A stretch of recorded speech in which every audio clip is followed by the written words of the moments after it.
খারাপ আর ভালো এই দুটি জিনিসের মধ্যে সব সময় সব ক্ষেত্রে খারাপটাই বেশি এফেক্টেবল, সেটা মানুষই হোক কিংবা কোনো প্রোডাক্ট।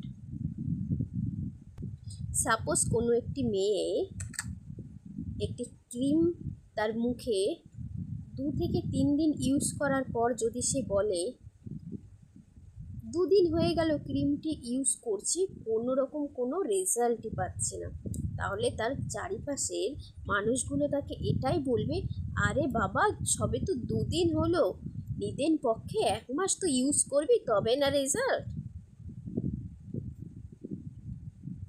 কারণ খারাপটা বেশি এফেক্টেবল, ভালোটা নয়। ওই মেয়েটাই যদি কোনো একটা অন্য প্রোডাক্ট ইউজ করতো যেটা তার ফেসের সাথে শ্যুট করে না, এমন প্রোডাক্ট ইউজ করলে রাতারাতি তার মুখের মধ্যে ডার্ক স্পট কিংবা কোনো র্যাশেস বেরিয়ে যেত। কারণ খারাপটা বেশি এফেক্টেবল। এই সাপোজ তুমি সোশ্যাল মিডিয়াতে ভিডিও পোস্ট করছো দীর্ঘদিন ধরে, ভদ্রতার সাথে কোনো শায়েরি কিংবা কোনো ভদ্র গানে ভদ্র পোশাক পরে ভিডিও পোস্ট করছো, তোমার কিন্তু খুব কম ফলোয়ার্স।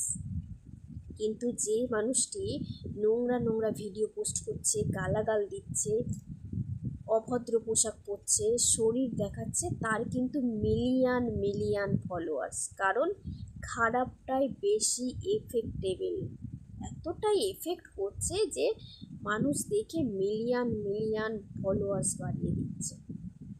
আমাদের সমাজটাই এইরকম, খারাপটাই বেশি এফেক্টেবল।